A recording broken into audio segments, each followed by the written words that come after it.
Davis. Lassiter, News Radio 970, WFLA. 8 minutes after the hour of 1 o'clock. Unbelievable. Our guest will be here as soon as they bring him in. For some reason, they just haven't brought him in yet. Welcome back. Hour number 2. You can bring in the guest any time now. The show's on its way. Welcome. It's the second hour for a Monday, January the 9th, 1989. The guest will be here momentarily. Momentarily, they will bring the guest in, and we will get on with the show. The guest's name, by the way, is Ben Alexander, an evangelist who writes a newsletter called "Exposing Satan's Power." Please, Mr. Alexander, come in and sit down. Well, yeah, we're on the air, sir. Have a seat, if you will. They brought you in a little late. The show started already. I don't understand why they brought you in late, but that's okay. Move up, if you will. Be about 4 or 5 inches away from the microphone. Okay, great. You can put the headphones on or wait for a while. It's up to you. Welcome. Thank you. Is it Reverend or just Mr. or what? No, just Ben Alexander. Just Ben. Why just Ben Alexander? Well, because Reverend, if we're going to be scriptural, Reverend is used a couple of times in the Bible, and it means the all-highest. And I'm not the all-highest. Well, I don't really deal a great deal with the Bible. I was, do you have, in other words, do you have a divinity degree? Oh, no. I am what you might say an evangelist, and I've been ordained as a minister, but that's about it. Okay, but you do not have any... No, I do not have any degrees. No, I left school when I was 14, 54 years ago. Okay, and you have kind of devoted your life to exposing Satan? Now, yes. Now? Yes. What do you mean by that? Well, because going back in my lifetime, I was just a kid. I think you read my book, possibly. No, I didn't get the book. But that's okay. No I problem. sent it here. They asked me for it. Well, that's all right. When my father died at the age of 11, he wasn't my real father. I never knew my real parents. We lived in a slum in the East End of London, and he died screaming, "Please, God, don't let me die." He was terrified, and he had every reason to be that way, because he lived like most men live, as if though they have 1,000 years to live. He beat my mother, which, of course, she wasn't my real mother, and he was having affairs, and then he died when I was age 11. I was You frightened. don't really believe that he was afraid to die because he thought he was going to hell. He was just afraid to die because life was going to stop. I think both reasons. You don't believe in hell, Mr. Alexander, do you? Of course I do. Oh, come on. Did you ever pray for somebody not to die? Did you ever ask God not to take somebody? Do ever I ask God not to die? Yeah. I ask God to give them a long life. Do you go to a doctor yourself? Yes, and I believe in that. Then why are you prolonging going to paradise? Why are you trying to put off going to paradise? Because you don't believe in paradise, Mr. Alexander, any more than you believe in hell. Now, I know what I believe in, Bob. Oh, and why do you try to prolong your going there? Why do I prolong? Well, it's funny, but that's a natural thing. Christians want to go... I don't think it's funny at all, sir, if you're trying to tell people that there's a paradise and a... It's funny, and a hell. Well, not funny, ha-ha, funny, peculiar, but we like to live because there's always that question mark at the back of our mind. But as far as I'm concerned, I believe there is a place. You see, one of the things that I thought of in our ministry, we also fight pornography, and when you get a little baby, 8 months old, taken to a doctor, Dr. Elizabeth Holland, who we happen to know, and this baby has gonorrhea of the throat from a perverse father, I believe there is a place reserved for those type of people. Well, I'm delighted to hear that you're not in favor of that, but I would point out to you that even people who don't believe in your God are also opposed to, That's fine. children as sex objects. I don't see what religion or heaven or hell really has to do with that. Well, actually, I would suggest to you, sir, that there couldn't conceivably be any kind of just, merciful, loving God who would permit that type of thing to happen to an innocent 8-month-old baby. Man does that. God doesn't do it. I didn't suggest that man or that God did it, sir. I suggested to you that God would not permit it to happen. God gives us a choice. I believe that God gives us a choice. Can you prove to me there's a God? Can you prove to me that there's not a God? But as far as I'm concerned... I beg your pardon, sir. You were the one who's making an assertion that something exists. Okay. So I asked a legitimate question. Okay. I believe in a supernatural force, you see. That's what I believe. I believe that we are made in the image of God. We're not just flesh and blood. Can you prove to me, though, that there is a God? Just the very fact of life itself believes that... Mr. Alexander, there's one answer to the question. The answer is no. Would you please tell me no, I can't prove to you, Mr. Lassiter, that there is a God. And don't tap dance around it. Tell me that you can. That's the answer, right? Well, if that's what you want, that's fine. You can't prove that there's a God, can you? I have to accept that there's a God on faith is the point I'm trying to get to. Yes, we accept it by faith. That's why when I just look at the world itself and the creation itself, that there must have been somebody or something that has created this. It's not just comes from nowhere. Mm-hmm. So I would have to, you cannot prove physically in any shape, manner, or form that there's a God. It's something I must accept on faith. Yes, you accept it on faith. Can you prove to me that there's a devil, sir? I believe there is... Or do I have to accept that on faith, too? Well, you can see the influence of a demonic spirit, yes. Well, come now, sir. What kind of influence? Can you prove to me that there is a devil, yes or no? Let's go back to the basics here. Well, let me say this, that I believe there's a spirit world. Well, I'm delighted to hear that you believe that. Perhaps we'll get into your beliefs a little bit later on. Can you prove to me that there is a devil, yes or no? Only from what we see, a demonic force. So, no, you can't prove to me that there is a devil. See, I believe in the Bible, and the Bible clearly tells us, the Apostle Paul said, our fight in this world is not against human beings. Again, I'm delighted, sir, to hear what you believe in, and I promise we will get to your beliefs later on in the program, but you can prove to me that there is a devil. So it's something that I have to accept on faith, right? Just like God. I have to accept God on faith. I have to accept... Do you have any idea how ridiculous that sounds, Mr. Alexander, that I must accept that there's a devil on faith? Well, perhaps to you, Bob, it seems ridiculous, but to millions of others it doesn't. How do you expose Satan's power? How do we expose it? Mm-hmm. The way we expose it is to bring... See, Satan doesn't always go around wearing red underwear, you know. That's one of the problems. Well, we don't know what kind of underwear he wears. No one's ever seen him. But... we know no more about the kind of underwear Satan wears than we do about the kind of underwear God wears. From the very things that people do, we know what is right and what is wrong. And as far as I'm concerned, I got that information from the Word of God, which is right and which is wrong. Mm-hmm. It changes, though. I don't think it changes. Oh, I beg your pardon, sir, but it does. That's fine, if that's what you believe. That's not what I believe. You did mention the Bible. You have read it, haven't you? Of course. Well, then you know that there are lots of things in there that were an abomination in God's eyes that no longer are. Such as? Living in a house with a pointed roof. Using an ox and an ass to plow a field. I mean, I don't... Do you really think God's going to strike you down dead now if you use an ox and an ass to plow your field? No. I don't think so either, sir. But at one time, according to the Bible, he would have. So he changed his mind on that. I think God can change his mind. Fine. I have no problem with that. And of course, he changed his mind about living in a house with a pointed roof.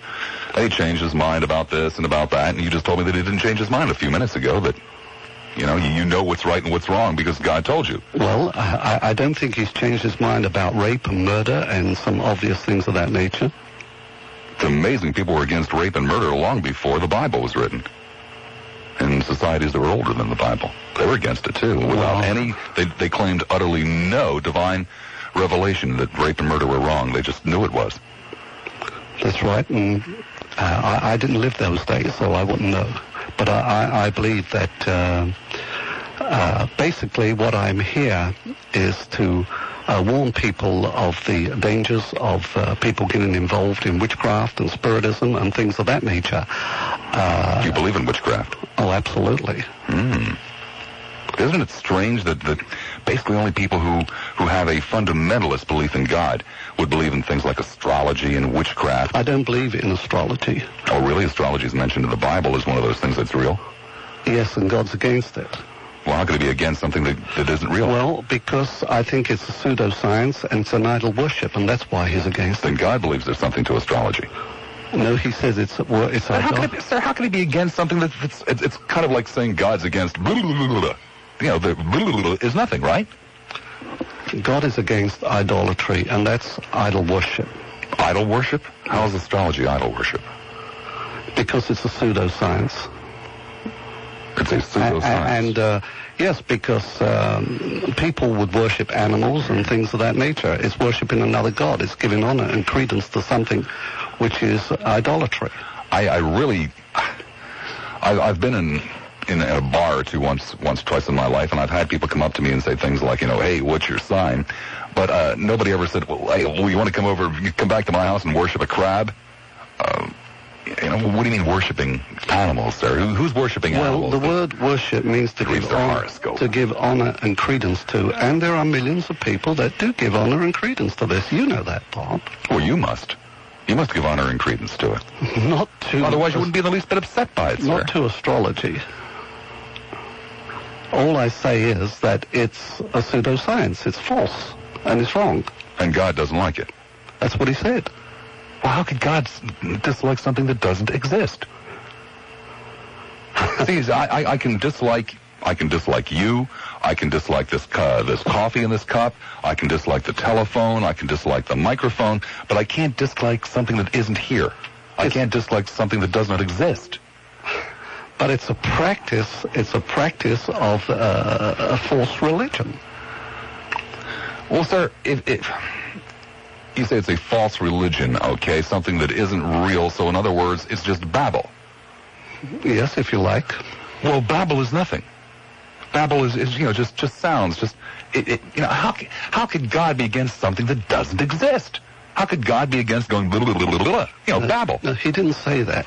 He said it is an idol worship, and he forbids it.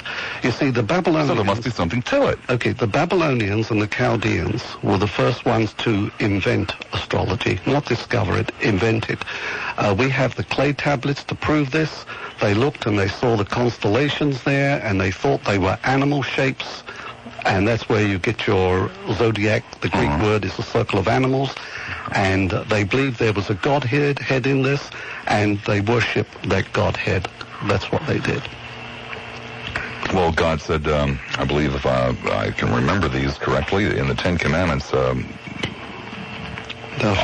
the Lord thy God, there shall be no other. That's right. So I guess in saying that, he was then conceding that there are other gods. He just didn't want you to worship them. Man made those other gods, and God knew this. Well, man can't make a god. Well, he can make it in his mind. Man can't create a god, sir. Well, he creates a myth, and people follow. He creates a myth. Couldn't Satan be a myth too? Created by man? I don't think so. Why not? Well, there's a couple of reasons. One is, of course, because of the Word of God, and the other one has been, of course, of my own personal experiences in Have you seen the devil? Spirit world. I have seen psychic phenomena in the seance room. I'm sorry, your man asked me to bring you the book, which I did have purposely sent to you because you felt that it was necessary, and then you would have learned a little more about it. But well, I'm sorry the book didn't arrive, but that's okay. We can explore these things. No, it did arrive, but you didn't get it. Oh, okay, I didn't get it. It was brought to the station. All right, fine. But that's all right. You have seen in the seance room? Yes. Tables move? What really convinced me was my friend who I worked with for, I suppose, about 15 years in the seance room. Of course, wasn't a paid thing. This is something that we did as a group because we sincerely believed that there was a hereafter, and we really thought we were speaking to the dead, but we were not speaking to the dead, which I found out when I became a Christian, and I could see why, but we were speaking to what I believe is demonic powers. And I believe there is a spirit force of demonic power, and that's what I was involved in. Ever dawn on you that you were bamboozled like virtually everybody else who's ever walked into the seance? I was not bamboozled because these things did happen. And Bob, if you would have been there, you would have seen the same thing, and you know that they would have happened. No, it was not a fraud, and I admit there are frauds, and there are phonies.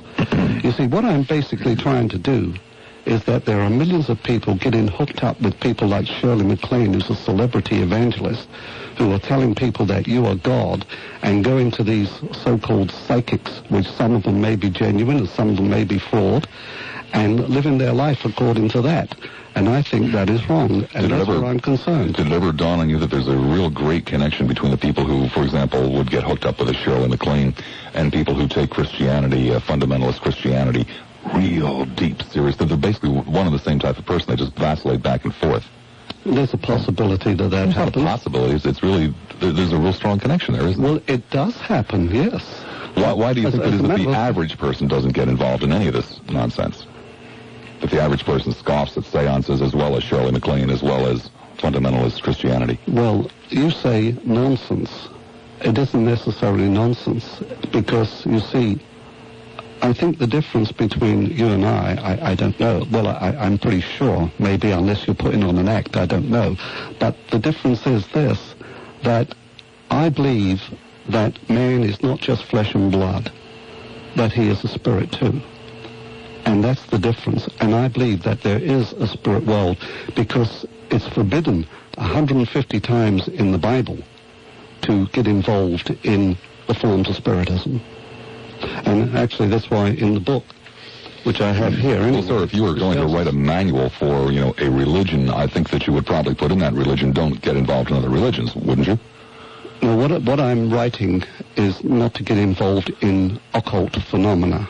Well, that's what I'm saying. If you were writing a manual to promote your religion, you would put in there, as well as, the do's and don'ts of the religion, you would also put in there, don't get involved in other religions, because you wouldn't want to lose any of your faithful to somebody else's religion, right? Well, because I believe that the Bible is the Word of God, and that's the truth. And everything that is written there, for me, as far as I'm concerned, I believe this. It tells me how to live, and that's how I try to live my life. Where in the Bible does it say you must accept the devil? Where does it say you must accept him? Mm-hmm. It says that he exists. It says that. In many cases, in fact, John 8:44 says that the devil is a murderer and a destroyer and a liar. And I believe that. Well, I know it also says in the New Testament that Jesus drove, spirits out of sick people, and those spirits went into pigs, and the pigs jumped into the water or whatever it was and drowned. You don't believe that? Yes, I do. It's astonishing. Jesus was insofar as medical technology and medicine is concerned, was ignorant. He believed that all illnesses were demons. You don't believe that? Oh, no, he didn't say that. There is such a thing as natural law. I beg your pardon. There's nothing in the New Testament that would indicate other than Jesus believed that all illnesses were demons, as did most people who were alive back then. It didn't say that. People die, and people die from natural causes. Mm-hmm. And I believe this happens, and the Bible tells us that this will happen. But there was also disease. Well, I know the Bible says a lot of things, sir, and it tends to contradict itself many times. But I would suggest to you that nowhere in the New Testament, and we'd be delighted to allow you time to find it, but nowhere in the New Testament does Jesus say anything other than he believes that illness is demon-inspired. And that, in order to cure people, you must drive the demons from them. I think illnesses came when man fell at the very beginning of time. Well, that's all fine and well. We were discussing that Jesus believed that illness was demon-inspired. In certain circumstances, I would say that possibly it is. Well, you didn't say in certain circumstances. You see, for example, when man sins, for example, and man gets involved and passes sin on and passes sicknesses on, venereal disease or even... what about cancer? Is cancer from a result of sin?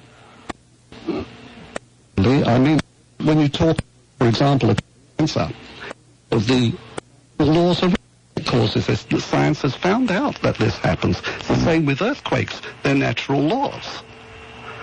But as far as we are concerned as Christians, we believe... I thought earthquakes were frequently caused by God to show his displeasure. I don't think so.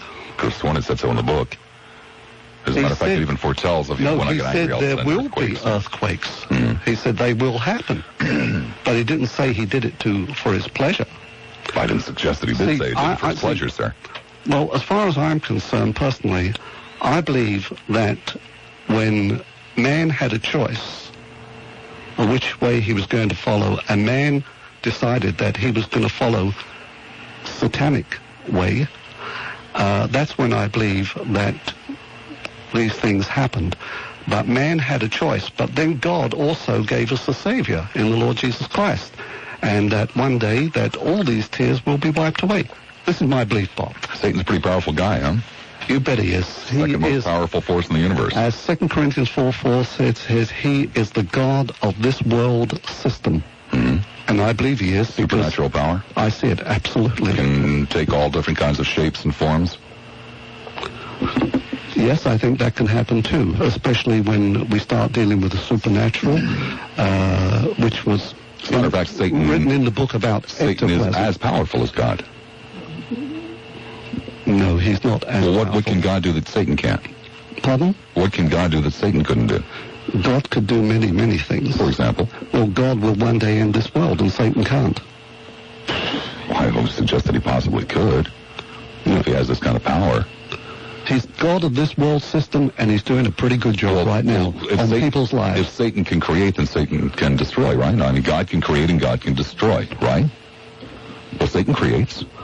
No, he doesn't. Oh, I beg your pardon, sir. You already told me that he did.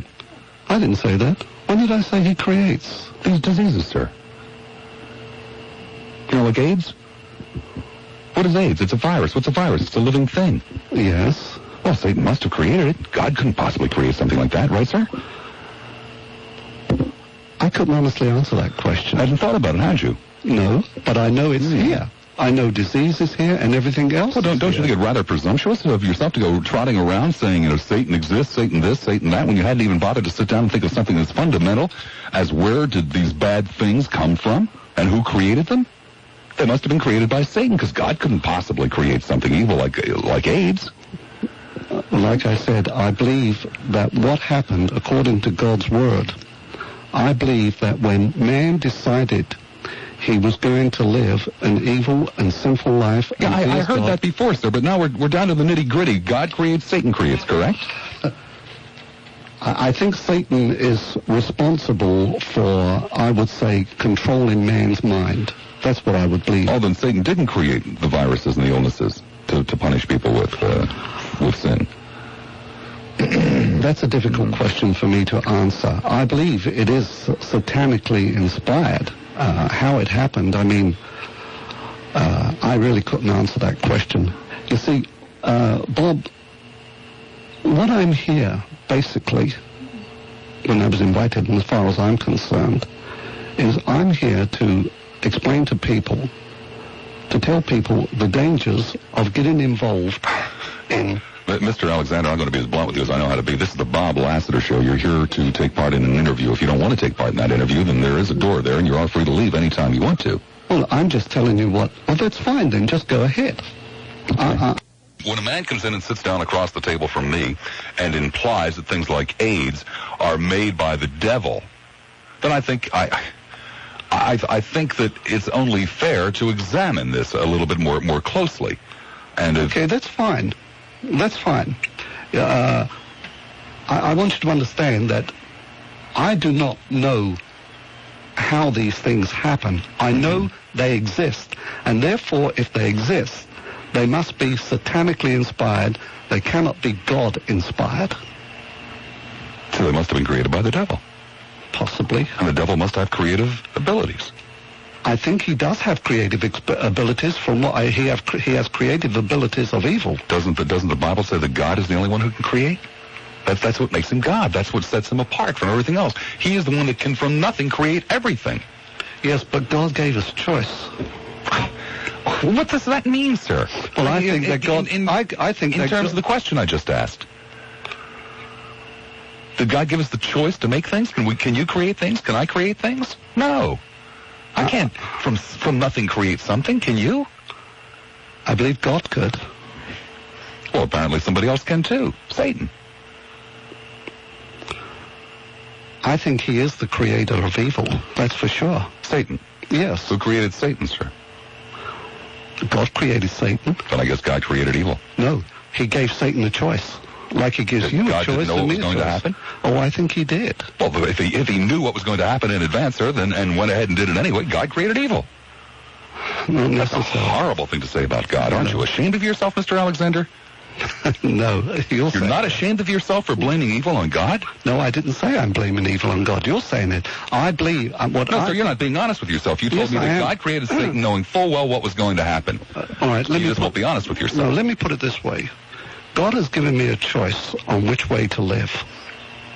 He's given me a choice to live a good life like he wants me to, or he has given me a choice to live an evil life, and I can easily live an evil life. He's given us all of that choice, and I believe he gave Satan that choice too, and Satan chose the other way. Well, but God already knew what he was going to do, and he went ahead and made Satan anyway. That I'm not certain about. God doesn't know in advance what's going to happen? Well, God does know, yes. Well, then he knew. But then you see, I think the whole emphasis, the reason why God created man was that he wanted fellowship. He wanted fellowship? Yes. You mean he wanted people to hang around with? Well, if you like to call it that way, he wanted a good nation. He was lonely? He wanted people. There are some questions that are very difficult to answer, Bob. I mean, they are really and truly extremely difficult questions to answer. I mean, I can't know exactly the mind of God outside what I read in his word. Well, sir, what you can do is you can sit down and you can use the mind that God gave you, and you can ask some very basic fundamental questions like, what is the source of evil? You know, and come up with this incredibly, difficult corner in which to back out of that God must have created evil because I think God one created thing Satan. that God also told us, that we as human beings do not know the mind of God. I mean, can you begin to, because I'm an agnostic, sir. I do not believe in the Christian God whatsoever. Okay. I find the whole concept to be rather silly. But can you imagine, to someone who does have a love for a God, for a creator, how distraught that someone could be? That someone else could be so cavalier about his belief in God as to actually put himself in a box as to blame evil on God? Can you understand how that would make somebody angry? Well, I can understand that. But as I said, that man does have a choice on which way he's going to follow. Isn't it too bad that man frequently doesn't exercise that choice and go back and start with this God-Satan thing and exercise his choice as to reason and logic or folly and myth? Like you said before, we accept our God on faith. And you accept your devil on faith, too. Absolutely. Most important character in Christianity, isn't he? Absolutely. Most important. He's more important than God. No, I didn't say he's more important. I didn't say he's more. He is our enemy. Well, I beg your pardon, sir. He's your salvation. You take away the devil and you have no need for Christ, do you? Satan is not our enemy, did you say? No, he's your friend. You take away Satan and you're out of work. You and every other minister, sir, are out of work. You take away Satan and you have no need for salvation. If you didn't have Satan, you wouldn't have any original sin. If you didn't have any original sin, then you don't have any. But any he's not my friend. Sir, he's your employer. He's your and every other minister's employer. And every Christian's employer, for that matter, if that's what you want to say. He's the keystone of the religion. You take away Satan and the whole thing crumbles. He's more important than anybody else. No, I cannot accept that. Oh, did you ever stop to think about it? I mean, I know that right now you're having a difficult time accepting it. Yes. Did you ever sit down and say, well, wow, we take away this Satan guy, and it's all over? And that's what it will be one of these days. And meanwhile, my job, and it's every Christian's job, is to perpetuate the belief in Satan. No, it's to perpetuate the belief in God and fight Satan. Sir, you're not fighting Satan, you're perpetuating him. No, I'm not. I'm fighting him. Sir, if you'd stop talking about him, he'd disappear tomorrow. I don't think so. Because you'll see his work all over the place. Ben Alexander, my guest evangelist, who writes a newsletter called Exposing Satan's Power, will return. Hi, Tom Bodette from Motel 6 with some thoughts on the new year. The new year is always hard to get used to. It'll be mid-February, and I'll still be writing 1988 on all my checks. Well, the new year also brings with it the New Year's resolution, most of which go unresolved, but I got one here that's as easy to keep as a hamster. It's saving money at Motel 6, because for around $22, the lowest prices of any national chain, you get a clean, comfortable room at Motel 6. And since you also get free TV with movies and free local calls, you're not giving up that much compared to those fancy hotels. Oh, maybe some gold embossed stationery or a hermetically sealed shower cap, but somehow the money you save always seems to fill the void. Besides, if you want a shower cap that bad, well, take that money you save and go get a good one. Maybe even have it monogrammed, I don't know. Well, I'm Tom Bodette from Motel 6. Remember to write 1989 on your checks now, and we'll leave the light on for you. Are you actually working out of here 12 months a year? Yes. Okay. And also you have something coming up, at the Forest Hills Christian Church? That's this evening and tomorrow. Okay, tonight, tomorrow night, January 9 and 10, 7 p.m., you'll be exposing Satan. Do you drive out devils, too, in your service? No, I do not. I do not believe in exorcism. You don't believe then the demons actually take possession of people? Oh, I believe that they take possession of people, but I don't believe that we have personally the power to drive them out. In fact... Didn't Christ give you the power as a exorcist, I believe he gave the apostles the power, and then finally he gave us the person of the Holy Spirit. And my situation, my belief is this. First of all, these people go around casting out demons. They call every sin a demon, which can be nonsense, because demons are spirit beings, and there are people that are sick, and that doesn't mean to say that they're demon-possessed. But unfortunately, we have a lot of people going around telling people that every sin is a demon, and that's wrong, and it gives people psychological problems. And even Christians sin, so they say that Christians are demon-possessed, and I don't believe that the Holy Spirit and Satan live in the same house. Then sin and the devil don't have anything to do with each other. They're not demons per se, but they are certainly influences. As far as sin is concerned, a person... Well, then is Satan the source of sin? Yes or no on that one? Oh, yes. I believe so. All sin. I believe he's the source of sin, but it doesn't mean to say that it's demonic, that it's a demon inside the person. Satan and God get together and talked? I think they did at one time, until he was thrown out. The Bible does tell us that he walked with God at one time. And then it said he was thrown out along with he had a choice. That's what I believe. But going back to this exorcism, there's a lot of people who are in what they call the deliverance ministry, and I believe we need to be delivered from these people who are in the deliverance ministry, because they go around casting demons. Everything's a demon to them, and they cause people a lot of psychological problems. All those people that show up jumping around, making faces, throwing up, they're just putting on an act. None of that's real. And they're putting on an act, all right. I believe in that, and this is what they believe, and I feel it's dangerous. And it's a shame that they make people do this. You have in the back of your newsletter here, women between the ages of 13 and 25 used as breeders. The women are impregnated, and after birth, the babies are used as sacrifices. Since the birth is at home, there is no record of a life ever existing. Do you believe that? I believe that, we're talking about Satanism and regard to using babies as sacrifices in that particular... Right, and women between the ages of 13 and 25. I don't know why not between 12 and 40, but it says here 13 and 25. Well, this was some research that my research person did for me, and I believe that these things do happen. Even though you have utterly no proof of it whatsoever.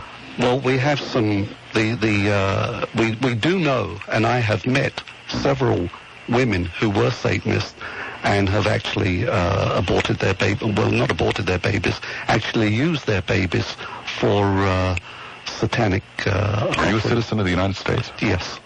Are you aware of the fact, sir, that as a citizen of the United States, if you have knowledge of criminal activity, you are to report that immediately to the police? Well, Did you report that? As a matter of fact, what we did have, they did phone us, and we reported this to the police, and the police actually listened to the Satanists speaking about it.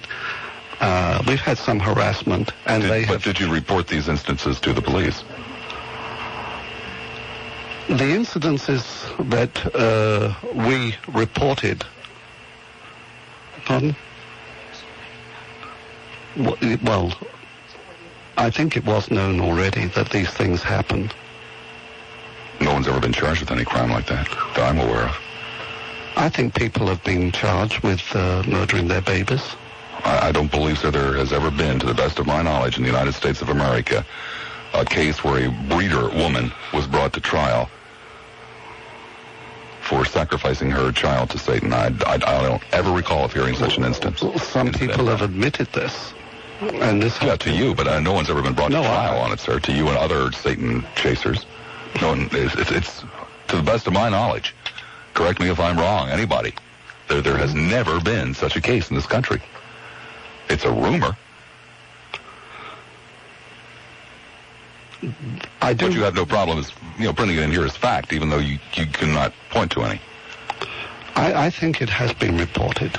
I really do.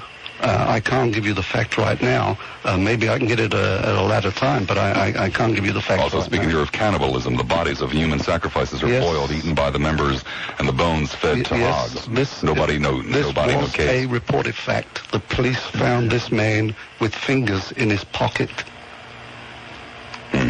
in California, and he actually ate them. I think Mike Warnke, too, was involved in this. I suspect that perhaps something like that has happened. I'm sure that's happened on numerous occasions. Well, then but in it that has nothing to do with case, Satan. You can't. But then in What's that your tie-in case, with then Satan, sir? they must have murdered the person before they could eat the fingers. Was this person tried in a court of law? I think he was in California. Was he convicted in a court of law? Yes, I believe he was. They caught him. Do you believe that conviction was a good conviction? Do you think that should have happened? Well, of course he should be convicted for Oh, murder. wait a second, sir. You have the second most powerful force in the universe, Satan, coming down and obviously influencing a mere mortal, making a mere mortal do something so despicable that no sane, rational human being could possibly do. And you want to take and punish this poor mere mortal who has been beset with this powerful force, the force that can create life? These mere mortals do despicable things all the time. And Yes, now, on their own, sir, right? There's no Satan. Of course the guy should have been put in jail or but had they must be influenced by something. What do you mean they must be influenced by something? Why not just influenced by themselves? No, because I believe there must be Influenced by an something. illness, perhaps, No. insanity? No. I believe they are influenced by something. I believe By that, a supernatural force? yes, why not? And so you want to punish a mere mortal who's been influenced by something so powerful that he couldn't possibly Oh, fight it? no, wait a moment. That person can, if he wants to. It's quite interesting. I'm thinking here something that Jesus said. Out of the mouth speaks the heart. And what he's inferring here is that man is responsible for his actions. And I believe every man is responsible. That's right, sir. Man is responsible for his actions, which is why it's so foolish to go running around telling people there's a devil, that people can then blame their shortcomings on. Like Jim and Tammy, They're like responsible Jimmy Swagger blaming it on the devil, like almost every human being alive but blaming wait a their moment. shortcomings on the devil. They can blame it on the devil, but they have the responsibility whether to do it or not. Well, sir, I mean, come on. You don't have anywhere near the power the devil has, do you? Me personally, I believe that the Holy Spirit within me is greater than him that is in Yeah, this but world. you don't have any power, Not me, even close to the devil's. But the person that controls me. The person that controls you. Yes. Wait a second, sir. I thought you had free will. Well, because I've allowed this. I want this. No, sir, it's because you haven't really thought. This is all gobbledygook. No, You've never it really isn't. thought about the person that controls me, my free will. These are all contradictory, sir. No, they're not. I believe there's a person that controls you, and I believe there's a person that controls me, but we have the choice. Who controls us? Well, sir, that's a contradiction. If someone's controlling you, then you don't have a choice. Well, whether we allow them to control us or not. Sir. You as a mere mortal could not possibly have the power to drive away either the forces of good or the forces of evil. Because they're far stronger than you, right? No, not necessarily. They're not stronger than you. You're more powerful than God. No. You're more powerful than the devil. Let me explain what I'm trying to say to you, Bob. What I believe is this, that there are two forms of spirit worlds. There's the spirit world of evil, of satanic spirit world, and there is also another spirit, the Spirit of God, the Holy Spirit, Jesus. I believe there are two forces, and man's mind is the battleground. And man chooses who he's going to allow to control him. That's what I believe, Bob. And these people, whoever it is, they have the choice on which way they're going to follow and on whom they're going to follow. How many seances did you attend, by the way? Hundreds of them. And most of them were real. I would say that there were many of them that were false. Yes. But then when I got involved with this particular group, we were a private circle. We started off with a Ouija board. We went into automatic writing. In Ouija boards? I believe, absolutely. I believe there is absolutely no power in a Ouija board, but there is power in the person who plays with it. And I believe that there could be a passive submission on that part of that person to allow himself to be controlled. And regretfully, I've received hundreds and hundreds of letters and, of course, my own experiences of people playing with Ouija boards. And that's one of the reasons why I'm here, because we have had kids play with the Ouija board. And what has happened in many cases, for some reason or another, the Ouija board, it usually starts at a slumber party. The kids start playing with it, and they're goofing off, who am I going to marry, and all that. And then something happens, and this has happened literally scores of times, where suddenly one of the, perhaps little girls or the boy, gets a message and says, "You will die," and gives them so many years and a birth date. And that kid lives in fear for all those years, and then suddenly... A good God-fearing child. Pardon? A good God-fearing child. I'm not talking about any particular child, in whether it's God-fearing or otherwise, but what happens very often, that kid sometimes takes his life and makes it a self-fulfilled prophecy. It would have to be a God-fearing child, sir, because only people who believe in supernatural things would believe in a Ouija board. Not necessarily. That's one of the things. No. It's one of the things that seems to go over the head of the good Christian when he's so worried about Satanism. The only people who believe in Satan are people who believe in God. Did you ever notice that? Well, people believe in God. The devil believes in God himself. Well, sir, but It says. Let me try it again. Did it ever dawn on you that the only people who believe in Satan are people who believe in God? As an example, sir, I would point out to you there is no great Satanistic cult in Moscow. Hey, godless people! You think they'd be right for Satan, right? No. Well, he's already got the very fact that they don't believe in God. That's all he wants, because he doesn't want them to believe in God. Well, he would have to. I would assume, keep his hand in it, making sure that they didn't believe in God, right? And he's doing a good job out there. No, sir. Then there are others that do believe in God. There are no witches. Yeah, these are phenomena in Christian countries, sir, not in godless countries or Muslim countries or Hindu countries. They are all over the world. Yes, sir. Wherever you find Christians, you will find witches and goblins and ghosts and ghouls. No, you'll find it where there are no Christians. 1:51 the time. Ben Alexander, my guest. We'll check in with Charlie Davis for the WFLA News Brief, and when we come back, we'll open the phones. It can be the first time. I'm serious. The first time I ever lit a cigarette, it was in the bathroom, the second floor bathroom of the house at 128 Maple Avenue. I was 8 years old. I couldn't even stand the heat of the match. I had to put the cigarette down on the basin and just hold the match to it. It was a Camel Regular. It was the first cigarette I ever smoked. And I was 8 years old. That's 35 years ago. 5 years later, when I was 13, I was smoking 2 packages of cigarettes a day. And 2 months ago, I was smoking anywhere between 3 to 5 packages of cigarettes a day. I don't smoke at all anymore. It was as easy could be. Without any gimmicks, without any hypnotism, without any staples in my ear. I went through the Quit for Life program at the Stop Smoking Center in Clearwater, Florida. If I can do it, you can do it. You see, I'm one of those people that could readily say, hey, quitting smoking, it's easy. I've done it numerous times. Well, I hadn't really done it numerous times, but I had done it once and very successfully for about 9 months.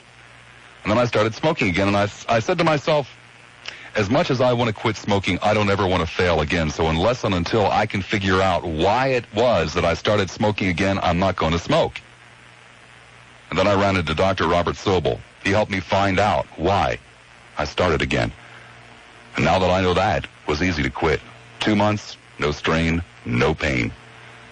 Dr. Robert Sobel, the Quit for Life program at the Stop Smoking Center in Clearwater. Only 2 one-hour sessions, and it only costs $37.50. You can't go wrong. 787-5530. The number, 787-5530. If I can do it, you can do it. 787-5530. My guest in studio, Ben Alexander. Did you do any thinking during the break when I pointed out that the only people who seem to believe in devils are people who believe in Christ? That they don't really have devils other places? The only thing I was thinking of, and I always express my thoughts, is how I could change your mind. Mm-hmm. And more than that, I just have concern for whoever I speak to. Do you think there's any possibility that there's some Satan inspiration sitting on the side of the microphone? I mean, I'm asking some real tough questions, aren't I? Yes, I do. Satan's putting me up to it? But you don't believe it. You see, because when you say that you don't believe in God and there is no God... Sir. No. It's not Didn't at all you say what I that? said. No, I said I don't believe in your God. I said I was an agnostic. And I don't believe in the Christian God of the Bible. That to me is a relatively silly, then you believe very uncomplimentary. Then you believe in a God.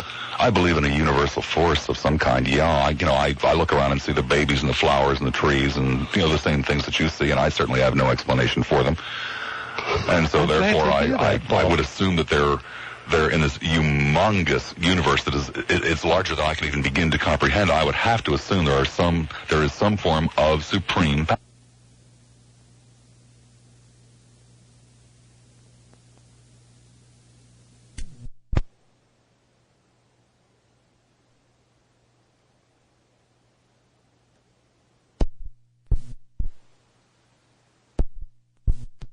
These terrible things that happen are evil? Oh, well, evil, sir. Well, it depends on what you want to mean by evil. Evil in that they are wrong, they are bad, of course, sir, but that they are the direct result of some evil force forcing good, nice human beings to go out and do despicable things. No, that's a silly concept to me. Who said that they're good human beings? These are evil beings that have allowed themselves, but I feel that they have a choice. Sick people, sir. They're sick people that no longer have any compassion or love for other people. Okay, but then something must have controlled that thought, because yes, a sick mind. But people have also changed too. Well, you see, sir, if there was this evil force that controlled that mind or made that mind do these bad things, then there is no loving God. Because a loving, just, merciful God could not permit that type of evil in the world doing dastardly things to his creations. Well, what I believe is that God gave him a choice to do evil. So that that maybe that sells down at the the Forest Hills Christian Church, but it doesn't sell here with people who think for themselves, because it just doesn't answer the question. It doesn't answer the question about the 12 million Jews shoved into ovens. It doesn't answer the question about the 8-month-old baby who was sodomized, and on and on and on. It answers none of those questions, sir, for thinking people. Well, we cannot blame God for that. Well, you better blame him for it, sir. No. Then who are you going to blame? We blame the person that did it, who had the free choice of what they were doing. Who was influenced by the devil that the God made ever so long ago. Absolutely. Because, sir, no matter how you want to cut it, it goes back to God. Mm-mm. I can't blame God for that. I blame because you don't want to, sir. Because I know that I have a good God, and he gave us choice. This God that you've never seen, that you've never had any contact with whatsoever. The only thing that you have ever, what you're telling me, have ever had any contact with is the devil at a seance? I have contact with the devil at a seance, yes, certainly. Ben Alexander. It's demonic. Ben Alexander, my guest, will continue the conversation in the next hour, and we will go to the phones at that time. 990-9352 in Hillsborough, 461-9352 in Pinellas.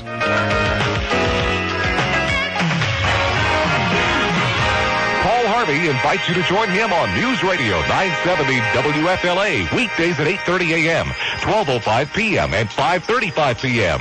Catch him on Saturdays at 12:05 and 5:30, right here. News Radio 970 WFLA, Tampa Bay. I'm Charlie Davis. Bob Lassiter, News Radio 970.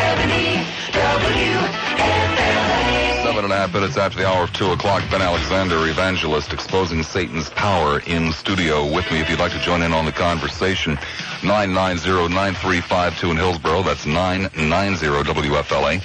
In Pinellas, 461-9352, 461-WFLA. Clearwater, hi, you're on the air at 970 WFLA. Hi, hello, Bob. Hi. To your guest, what is his name? Ben Alexander. Alexander, when you mentioned clay tablets, the Babylonians, and astrology, why didn't you tell the rest of the story about how those clay tablets prove that everything in the Bible was copied from the far more ancient religions? And as far as God's playmate, that devil, you know, if you read clay tablets, that he was copied from Mot, the Canaanite. Lord Baal was the rain god in charge of the rain for the grain and the fruit. And the Canaanites gave him Mot, who was the killer of the fruit and the grain. He was the bringer on of droughts. So the writers of the Bible copied Lord Baal. They used the Lord for their Lord. They used the name Lord. They also changed the name Mot to Satan. So it's just a copy of Lord Baal and Mot, who was Lord Baal was the good rain god. Mot was the destroyer of the grains. So why don't you tell the rest of the story, how the Bible is... Well, you've already repeated that once. Let's see what he has to say. Well, the Bible didn't believe in astrology, and besides that... I'm not talking astrology. You said you read clay tablets. Why don't you tell the other part, how the Bible is full of copy material? Ma'am, let's let him answer. First of all, I didn't say I read the clay tablets. This we have in the museums that they came where we have these clay tablets. But the point was that it's a pseudoscience because in those days they had the 12 constellations and... Get off of astrology. Talk about Mot and Lord Baal. That's a copy of God and the devil. The same takeoff. The Bible writers used do you have anything? Lord Baal and Mot. Hold on, dearie, hold on. Is there anything that you wanted to respond to this woman with at all? The only thing I can say of is that the 12 constellations have been proven a fraud because there are more constellations they've discovered since then. So the whole thing was a pseudoscience. Mm-hmm. 990-9352 in Hillsborough, 461-9352 in Pinellas if you'd like to check out The Devil with Ben Alexander. So you do believe in witchcraft? Oh, of course. You believe in calling up dead spirits? I believe in calling up evil spirits. Oh, you can't call up a good spirit, only an evil spirit? Absolutely. And why do you think that is? Because as far as I'm a believer in the Bible, and the things that I was involved in showed me that you're dealing with a spirit force which is forbidden, and the problems that it later caused in my life and in the lives of many people. And you believe in sorcery? The Greek word for sorcery is pharmakia. That's where we get our root word pharmacy from, and that has to do with drugs, marijuana, LSD, and heroin, and drugs of that nature. And all things that God created, by the way. And God forbade people to get involved. Where does it say don't smoke, marijuana? Come on. It doesn't actually say the words don't smoke marijuana, but what it does talk about that sorcery, it's a misuse of these things, and God told us, forbade us to do it, to use it. But he was apparently okay, he was okay with alcohol. He liked alcohol. It didn't say that. I beg your pardon. Didn't remember the wine at the wedding? Yeah, but that doesn't say... even Jesus is a winemaker. Well, there is... They didn't drink that wine to, quench their thirst, sir. Yes, but it wasn't... what's the word I'm trying to find here now? I missed it. I don't think that it was fermented. That's you why. Don't think? You don't want to believe it was fermented, because then you'd have a real tough time with Jesus making the wine. He tells us not to get involved in that type of wine. Now, that is distinctly in the Bible. I know it's also distinctly in the Bible that he made it. I know where in there's like grape juice. It says wine. We know what wine is. We know what wine was back then. We knew why people drank wine then. I don't think it was fermented. I think there's a difference there. You can just... I mean, is this the pick and choose Bible that you're talking about? No, you believe what you want to believe, you don't believe what you don't want to believe? No. Whatever's convenient? It does say in the Bible that you're not to drink the alcoholic, and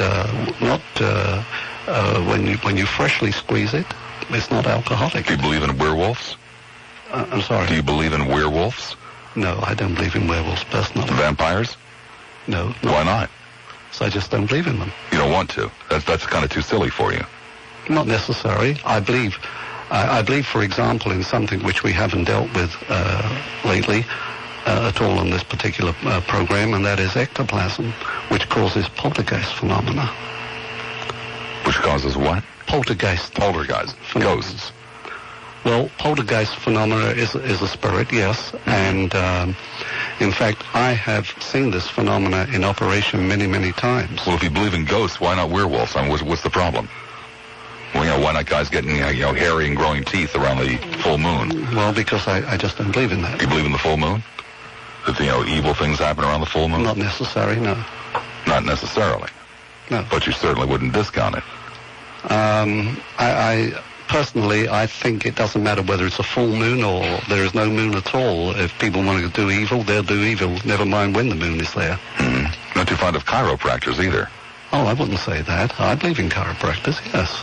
I beg your pardon, according to your newsletter here, some chiropractors ain't exactly, Certain chiropractors, certain. But there are many chiropractors that are absolutely excellent. There are many. Majority are excellent? I would say so. 3/4 of them are excellent. I can't make a guess at it. Why not? You just did. Well, I can't make a guess of a percentage. I have been to chiropractors. Overwhelming majority of chiropractors are. As far as I'm concerned, they're good. Well, what about these other guys? What's the problem with them? Because those that I have personally met have actually believed in witchcraft. Believed in? You're a guy that goes to seances, and you're going to put down a chiropractor because he believes in witchcraft? No, I didn't say that. You believe in witchcraft, sir? No, practicing witchcraft.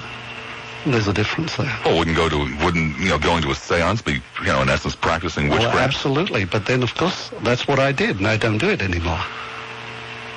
Because it's wrong. So you were one of these, you were, in essence, a Satan worshiper. I wasn't thinking that I was involved in Satan worship. I thought that I was worshiping God. Mm-hmm. There's a way that seems right unto man, but the end thereof are the ways of death. And you can be sincere, and you can be sincerely wrong. Do you see that connection I was starting to work on right before the newscast about the only people who seem to believe in Satan are people who believe in God? And that they just vacillate back and forth between the two? Well, we know that as far as Christians are concerned, we believe there is a Satan. Well, why doesn't Satan seem to manifest himself in people like me? I mean, I don't worship nothing. Well, how I do you don't know? sprinkle powdered bones over my left shoulder. I don't howl at the moon or pray to crabs or anything like that. Well, remember what I said earlier on in the show. I said Satan doesn't go around wearing red underwear. He comes in other ways. Satan, a pretty swift guy, pretty smart man. Well, being whatever he is, Satan.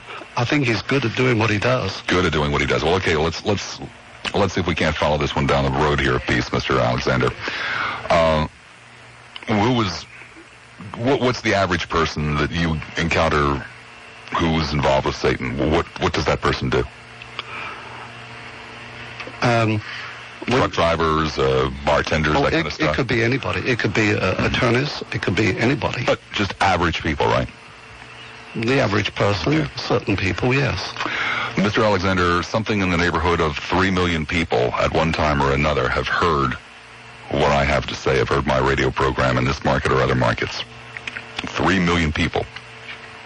Only a handful of individuals have yet to talk to that many people. Right this instant, statistically, we're talking to something in the neighborhood of 25,000 people. Mm-hmm. In the last hour and 16 minutes that you've been on this program, we've talked to something statistically in the neighborhood of 100,000 people. I do this every day, day in, day out, 3 hours a day. Now, Mr. Alexander, if you were Satan and you were trying to get your message out, and time is of the essence here because the Savior's coming back any day now, and you gotta steal as many souls as you can possibly steal from them. Who are you going to mess around with, sir? A guy that talks to millions of people, or somebody that drives a truck? and drives a motorcycle and drinks too much beer. I'm going to talk to everybody. Exactly. You're going to go after Lassiter, Mr. Alexander. Why doesn't Satan come after me instead of these poor souls who were raised in the Baptist church and now have tattoos up and down their arms and think they're worshiping Satan out in the woods drinking beer? Yeah, but how do you know that Satan's not using you? When you absolutely deny him, he would like you to do that. That's one of the... Well, sir, I don't do evil and I don't advocate evil. Yes, but the point is, it isn't that a case that you're actually doing evil. You are saying he is a myth, and he likes that. You see, one of the biggest dangers of Satan is his inconsistency. Oh, really? Isn't that convenient? Well, that's a fact. Oh, it's a fact. I see. Something that isn't a fact is a fact. Well, how can you have a fact about something that's not a fact? No. You say it's not a fact. I say it is a fact. Well, you can't prove there's a Satan, sir. You told me at the beginning of the show that I had to accept Satan the same way that you would have me accept your God by faith, which is one of the silliest things I've ever heard in my entire life. Apart from faith, from the actual things that do happen. See, I must accept Satan, right, sir? In order to be saved, I would have to accept Satan. That he exists. Yeah. In order to be saved and go to heaven, I would have to accept I think Satan you have exists. to accept Christ. That's what you have to accept. I would also have to accept Satan. You'd have to accept him. Oh, no, sir, because Christ exists. accepted Satan. Christ accepted Satan, right? No, he didn't accept him. Well, of course, he acknowledged his presence. He acknowledged accepted his him. presence, yes. Right, so Christ believed in Satan. So I would have to believe in Satan in order to go to heaven with Christ. Sir, isn't that one of the most silly things you've ever heard in your entire life? It's the way you're putting it. No, it's not the way I'm putting it, sir. It's the way it is. The point It's is... the way that you have, for however many years you've been on this earth, tried desperately to avoid putting it. I believe that there is a Satan, and he... Well, of course, sir, you have to believe there's a Satan. Again, this is what we were talking about before the news. He's the most important figure in your religion. You take away Satan, and you've taken away your religion. No, I don't think so. I think he's a fact. Sir. He exists. Sir, well, let me take you back to Genesis, first page of the book. Actually, I guess it's the second page of the book. Where the serpent, Satan, appears and tempts Eve to eat the fruit from the tree of knowledge, et cetera, et cetera. Remember that? Yes. Second page of the book? Mm-hmm. Well, if that hadn't happened, sir, then there wouldn't have been any original sin. And had there not been any original sin, then there wouldn't have been any sin. And had there not been any sin, then there wouldn't have been any need for a Savior to come and wash away your sin. Right, sir? Right. But you see... So if you didn't have Satan, then you wouldn't have Christianity. He's the most important figure in it. He is the most important enemy in it, yes. Most important figure. But you see, when that second page you're talking about, that's when man was given a choice. Well, great, sir, but that still doesn't take away the fact that no devil, no Christianity. He's the most important player. Okay.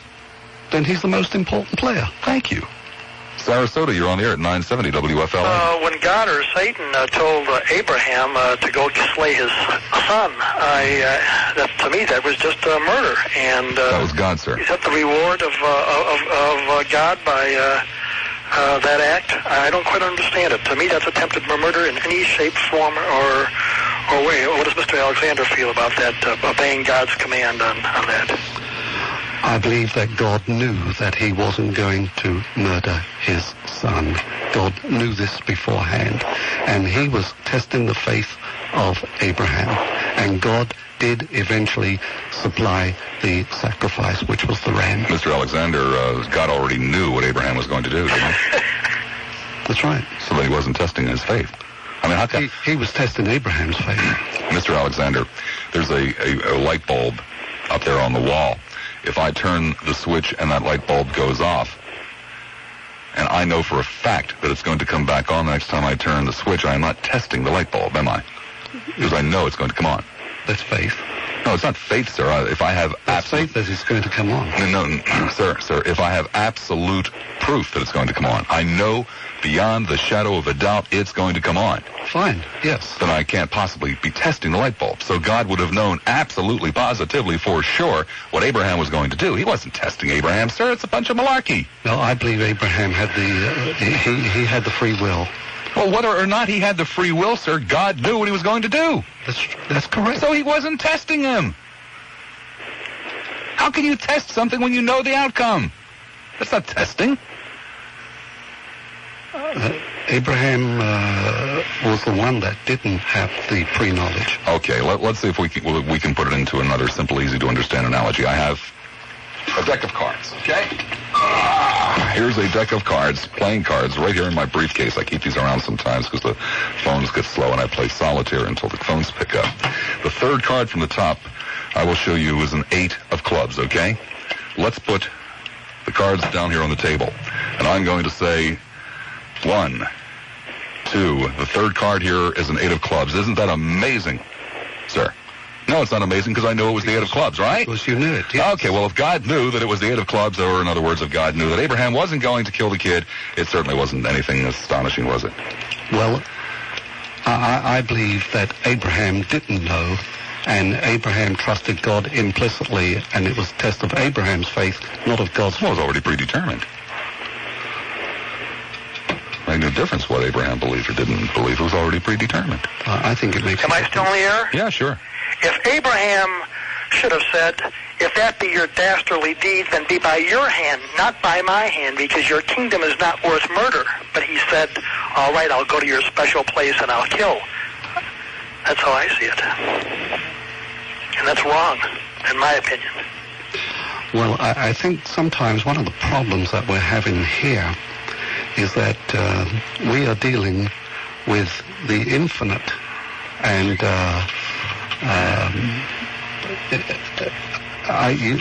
We believe in the Ten Commandments, Mr. Alexander. Yes. If God came to you tonight and said, I want you to kill your wife, I command you, I order you to kill your wife, what are you going to do? I don't believe God would tell me that now. There was a special reason why God... Well, suppose he did, what would you do? Well, I wouldn't kill my wife, obviously. You but would not obey God? No, but God does not speak to us that way. He speaks to us through a different... Has God ever spoken to you? Only through his word. Well, then he hasn't spoken to you. I mean, you don't know how God speaks to people. Well, the way I believe God speaks to people is through his word. Port Richie, Port, you're on the air at 970 WFLA. Hello? Yeah. Yeah? Am I on the air? Yup. Hello, Bob? Yeah, go ahead. Yeah, Bob, I like to say something to this guy who comes on and says God's a he, and God, he knows what God does this, and God does that. First of all, God is not a he, okay? For all you people out there, a he and a she is a male and a female. Now, God is not a male, and he's not a female, because male and female are of physical origins, all right? And you cannot have a God of a physical origin, okay? So all this stuff about God being Wait a second, why couldn't you? Pardon? Why couldn't you? Well, God doesn't have a penis, and a male has a penis. How do you know he doesn't? Because it's a physical thing, a penis, you know what I mean? Yeah.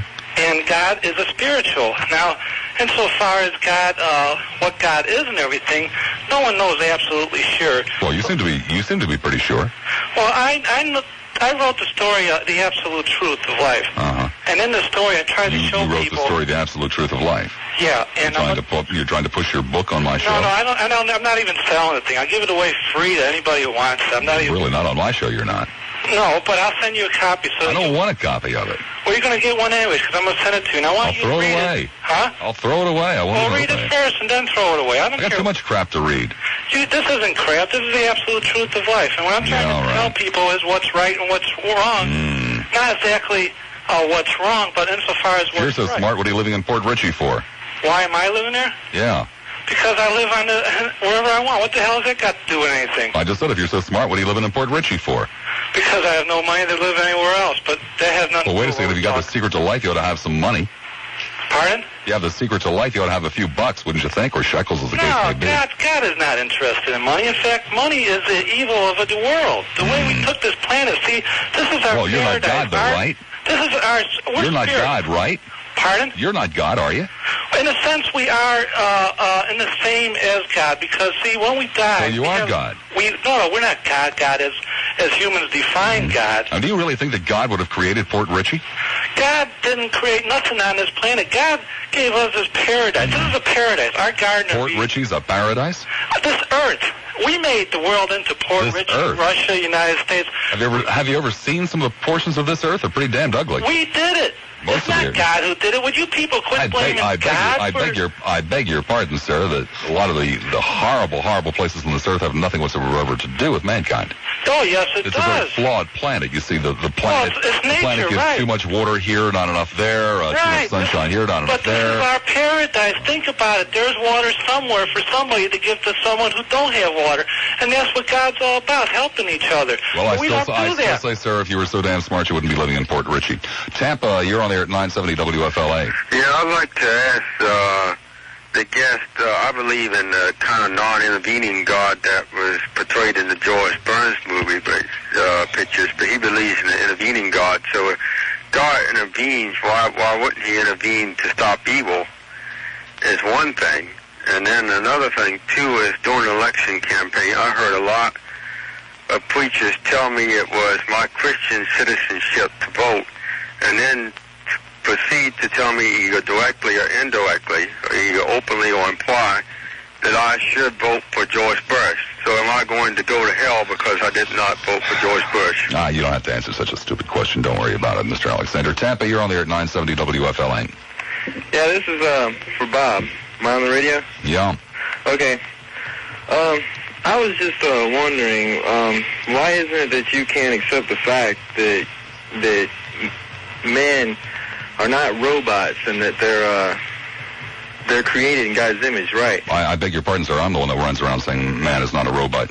Well, you're the guys who want to put man in the robot category. Okay, I'm sorry. All right. Jump in anytime you want to, Mr. Alexander. No, apart from that, one of the things that I'm concerned about was when I sent you the book, which you never got hold of, the main issue that I was involved in speaking on was the occult, on the people getting involved with Shirley MacLaine's. I don't believe in the occult either, Mr. Alexander. I think the occult is equally as silly as a god in a long robe and a flowing beard. But there are a lot of people there that are involved in the occult, and I was hoping that we could possibly get onto that subject, if it was possible. Well, it seems to me, sir, that anybody who believes in silliness we should deal with.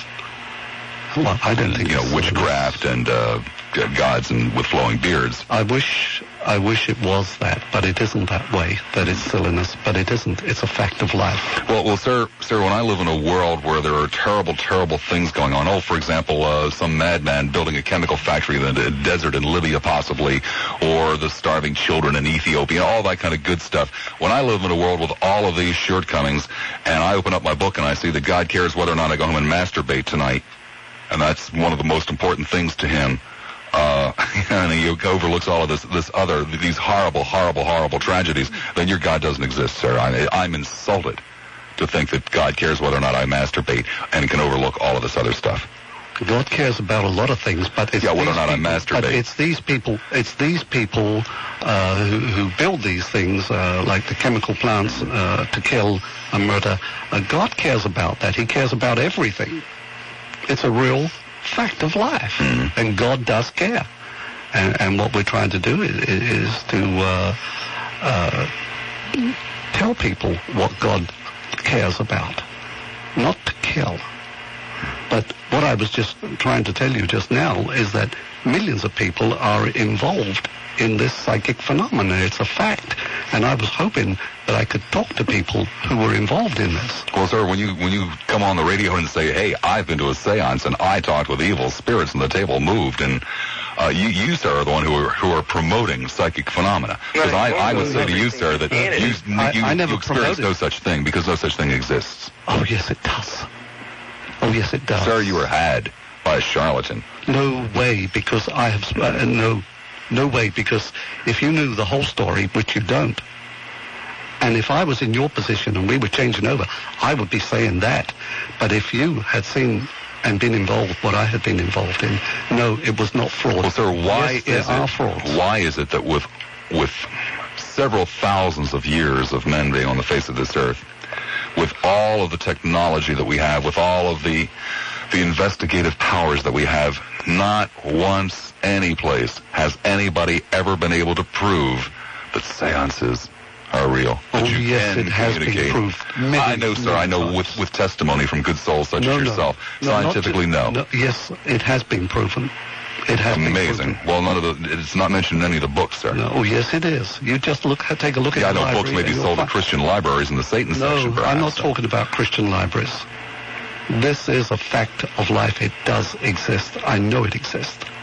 Because you haven't seen it doesn't mean to say that it doesn't exist. Amen. Sir, nobody has seen it. Oh, yes, they have. People have thought maybe they did. No way. Anything else, caller? Yes, I want to know why you don't believe in Jesus Christ and God. Why? Sir, have you ever listened to this program before? Yes, sir. How many times do you think you've listened to it? How many years have you been listening to this program? Not real long, but I'm enough to understand that you don't, you believe what I've heard from you today. You believe that there is a universal being, right? But there is nobody that controls our mind for good and evil except for ourselves. That's right, sir, and you've heard me explain it time and time and time again. Tampa, you're on there at 970 WFLA. Hello, is this Bob? Yeah. Hi, Bob. Congratulations. You say some really, really accurate things. I think, and you've been running circles around this poor Mr. Alexander and several callers. Well, I really, did you have something that you wanted to say to No, Mr. Alexander? I do. But okay, because I don't need the compliments. It's your textual reference, probably about 15 minutes ago. I'm not sure what translation of the Hebrew Bible you're using. But in no translation that I've ever read in Hebrew does it mention Satan whatsoever in the second book of Genesis. It says adversary and in the most enigmatic reference. Another point that I'd like to make is you have trouble with people's ideas about the physicality of God, and so did Mr. Alexander about the so-called God with the robe or God with the penis. It doesn't matter where you stop with these ideas about this entity, this being, if you even want to call it a being. The problem is, if God cares about a madman, supposedly, which I think you're very good at saying, supposedly building a chemical weapons plant in the Middle East or starving children in Ethiopia, how could he not care about you masturbating? Where can you draw the line? He must not care about you masturbating or the children, or he must, you should assume, care about each of them. Well, what's the bottom line here? I'm sorry? What's the bottom line here? The bottom line is that both of you are riddled with contradictions, and you seem to be dancing. No one has anything to say. I've been listening to this program, yes, for not, I would imagine, as long as you have, but at least a couple years. And I think that, come on, don't play with people. Get on to something that people why can... don't you check in with WTKN and have the Astrologette read the newspaper to you? Paul Harvey, with an invitation for you to rendezvous, if you will, with me for Paul Harvey News and Comment and for the rest of the story. Good day. Hear America's most listened to newscaster, Paul Harvey, weekday mornings at 8:30, afternoons at 12:05 and 5:35 p.m., and Saturdays at 12:05 and 5:30, exclusively here on News Radio 970 WFLA. 2:37 the time. Ben Alexander, my guest. Mr. Alexander will be at the Forest Hills Christian Church tonight and tomorrow night, January 9th and 10th at 7 p.m. That's located at 10902 North Armenia Avenue in Tampa. One line available. It's in Hillsborough. Safety Harbor. Hi, Safety. You're on the air at 970 WFLA. Yeah, I'd like to say that I think man created God because I don't believe in either one, and they need something to believe in because they're afraid to die, and they think if they're good, they'll go to heaven or wherever. Well, that's something really stupid that you just said. You do appreciate that. I mean, I hope there's a little bit more beyond your non-belief and the fact that you just don't, you're just too lazy to believe. There's some very strong evidence for man creating God, but to say that I don't believe in God because I don't want to is just kind of dumb. Well, there's not enough proof for me to believe in that. Okay. Off we go to St. Petersburg. Saint, you're on the air at 970 WFLA. Pity Poo, Saint wouldn't wait, but let's try this St. Petersburg line. Hi. That one wouldn't wait either. Suddenly Pinellas is available at 461-9352, 461-WFLA. Let's try St. Petersburg there. Hi, you're on the air at 970 WFLA. Bob. Fine. I got to go along with you about that seance stuff. You know, there was a guy that was on TV not too long ago that proved that was all fake. And this guy here about this protoplasm stuff, I seen him, he was on TV and he showed these pictures of some green stuff coming out. I think that's fake too. Mr. Alexander? It was not green stuff, but that's all right. You can have your opinion. I was there. I know it happened. And Webster's Third New International Dictionary clearly defines ectoplasm. There are two definitions. The first definition, it's a substance which every person has. It's your lifeblood. The second definition is a substance which emanates from a spirit medium which causes poltergeist phenomena. Well, Mr. Alexander, this may come as a tremendous shock to you, but simply because something is in the dictionary does not mean that it actually exists. It simply says this is what we agree that this word means, not whether or not it's true. Well, as far as I'm concerned, I have seen it. I know about it. And I'm not the only one that's written on it. There are many people have done so, and many people have seen this, and parapsychologists have seen it, and it's a fact of life. It does happen. When you're doing, one of these appearances like you're doing tonight, do people tend to stand up and say, now, wait a second, evangelist, just because it's in the dictionary doesn't mean it's true? And do people ever challenge you? Well, sure, they challenge me. I have a question and answer time every message that I give. I was hoping that I would be talking strictly on the occult in this particular program, but all that's been happening is everybody's trying to have me prove God. This is what's going on. I thought we were trying to have you prove Satan. Or Satan. Prove demonology. Say some stuff about demonology and all that. I've studied up on all of this, and I've come to a conclusion that Christianity too is faded, is nothing. It doesn't work. It's only here to keep the people calm, for the government and all this. That's all. That's fine. If that's your belief, there's nothing I can do about it. That's your belief. Tampa, you're on the air at 970 WFLA. Yes, I'd like to ask him why it is that the Christians chose a pagan festival to mark the resurrection. That is Easter. In Old English, that's Oester, Oestre, which was a pagan festival that was a feast of the springtime. You see, resurrection is where the plants resurrect. Well, either Mr. Alexander is going to be familiar with what you're talking about, or he's not going to be. So let's see, Mr. Alexander. And why it falls on a different day each year. All I know is that it's a celebration not of a pagan festival, but it's the celebration of the resurrection of Jesus Christ. If it falls on that day, I don't know why. It's just a coincidence. I don't know why. Well, the definition in any Webster's dictionary of Easter is a pagan festival of Old English pagan rites of the feast of the resurrection. Well, that may be, sir, but very, very few of us, if indeed any of us, have ever sat down and read the entire dictionary. Not North Tampa, just Tampa as it is. Hi, you're on the air. I'd like to ask Mr. Alexander if he would talk a little bit about the occult. That's the interest that I have. What's the problem with it? How does it work? Just tell me a little about the occult. Okay, the occult is the unseen spirit world which does exist. And regretfully, there are millions of people, even right now, who are believers that go to these so-called trance channelists, and what they believe is that they are getting in touch with with their dead loved ones. The truth of it is that they are not getting in touch with their dead loved ones, but demonic spirits. We have these trance channelers.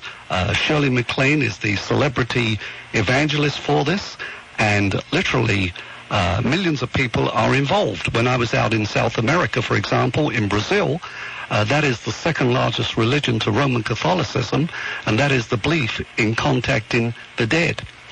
I was involved in this for 15 years. Well, wait a second, isn't that kind of what you do when you pray to a saint, contacting the dead? But they're not contacting the dead. Well, when you pray to a saint, isn't that what you're trying to do? You are not supposed the dead? As far as I'm concerned, personally, as far as Christianity concerned, every Christian is a saint. There would be a difference in me talking to a saint as compared with what I think I hear you saying, that the demon spirits talk to the person involved in the seance. Like, for example, showing up at the cemetery on Uncle Harry's birthday and saying, "Gee, Harry, we sure miss you down at the Grange Hall." That would be, trying to contact the dead, right? Yes, that would be trying to contact. That would be Satanism. Yes, it's the same thing. But the way this is done through these so-called trans-channelers. I believe that there are many of them that are frauds, but I also believe that there are those who are for real, and it does happen. But as we were talking before, it was only because of my involvement when I saw my friend many, many times over a period of several years, this ectoplasm emanating from him, and sometimes accidents took place and it would turn to blood. That's when I believed that I was involved in satanic activity. And then, many years later, when I became a Christian, I read about it in the Bible, and I was shocked to realize what I'd been involved in. But at that time when I was doing it, I thought it was of God. And the fact is that... Well, wait a second. You say when you became a Christian, I therefore assume that during your upbringing, that your parents, never took you to church. I was born Jewish. And I went to a Hebrew school. Just after my public school, I learned traditional prayers and the Ten Commandments, and that was the end of it, nothing else. Then so you were a Messianic Jew? And then, yes, and then when it came to the time of my bar mitzvah, my suit was in the pawn shop, and I was ashamed because I was in tattered rags, and I never got bar mitzvahed, and that was the end of my Jewish religion. With all due respect, Mr. Alexander, you are just a classic, a Jew, a Messianic Jew, a Satanist, and a Christian. You will apparently follow anything that comes down the street. No, that is not true. Just because a person changes, does that make them wrong? Well, it's an awful lot of changes in one lifetime, don't you think, sir? No, why not? Why not? We all go through changes. I was born... Well, I beg your pardon, sir. Most of us do not change our religious beliefs 4 times in one lifetime. First of all, let me just say this. I was not a Satanist per se. I was a spiritualist, and that is not a Satanist, a follower of Satan. I realize... Well, I don't understand why it's not... when you do it, it's not satanic, but when somebody else does it, it's satanic. It seems to me we're trying to Bob, let me wiggle out from underneath something here. Let me just finish here. I was born a Jew. I went to a Hebrew school, just an hour or so, 2 or 3 times a week from the age of 11 to 13. I learned just traditional prayers and the Ten Commandments, and that was the end of it. From the age of 13 to, I would say, 26, I had nothing except I went into the army in World War II. I was lucky to come out alive. Maybe, huh? Yes. No, 5. Right, and then I met somebody when I was a cab driver and got involved in spiritualism. I went there and I studied it for many, many years, and then I saw psychic phenomena take place, and that's why I became a spiritualist. I believed that I was contacting the dead. When I came to America in 1965 to open up a spiritualist organization, I met some people that I knew, because I was originally here for 1 year in 1956 to 57. I went to their church. I met these people. I liked these people.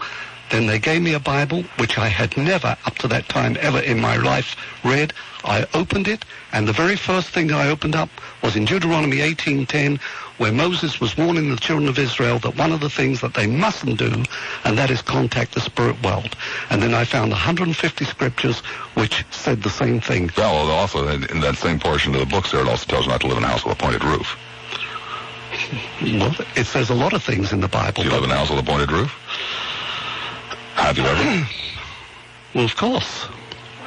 They can choose Bible. What do you mean by pointed roof? You know, you really throw me on that one. Please explain it to me. Explain it to you. It's one of the commandments of God. That you don't live in a house with a roof that's pointed. It makes God unhappy, yes. Tampa, you're on the air at 970 WFLA. Good afternoon, Mr. Loss. Good afternoon. Good afternoon, Mr. Alexander. I'd like to direct my opinion, I guess, to Mr. Alexander. I guess also you, Robert. If one believes in God or a God, and as long as it helps them have faith and maybe to do good for people or whatever the reasoning is, then I think that would be fine. And I think that as long as one who does not believe in a God or God, and one has faith in himself, so to speak, as opposed to a God, and feels well about it and does good, and, or the common sense of doing good, whatever that may be, depending on the person, and I think that should be good. It's fine.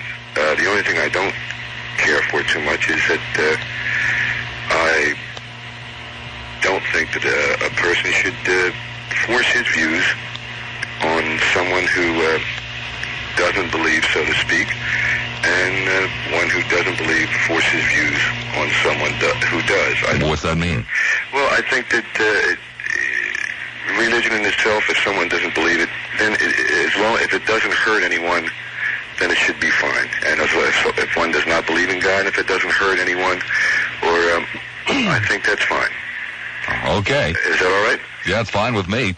990-9352 in Hillsborough, 990-WFLA. Don Richards standing by with the WFLA News Brief. Donald? Bob. Back we are. Newport Richie. Hi, New. You're on the air at 970 WFLA. Bob, hello, Mr. Alexander. Yes. I've been a Christian for about 6 years now. And sort of like Mr. Alexander, I went through some occult things. I went through the whole gamut, though, of different philosophies, false religions. I read Alan Watts when I was in high school. I became a Rosicrucian when I was 17. Nothing. The thing about being a Christian is once you become a Christian, you know in your heart that it's true. Well, I beg your pardon. I dare say you knew in your heart that all these other things that you went through were true at the time too. Bob, I was you're never just anything... you're a shopper, man. Come on. Well, no, I was never anything for more than a month or two, Bob. I've been a Christian for 6 years and a committed Christian. I've done prison ministry. These other things just did not ring true in my heart, and I think that's the litmus test for religion or for true spirituality or true Christianity. It just rang true in my heart.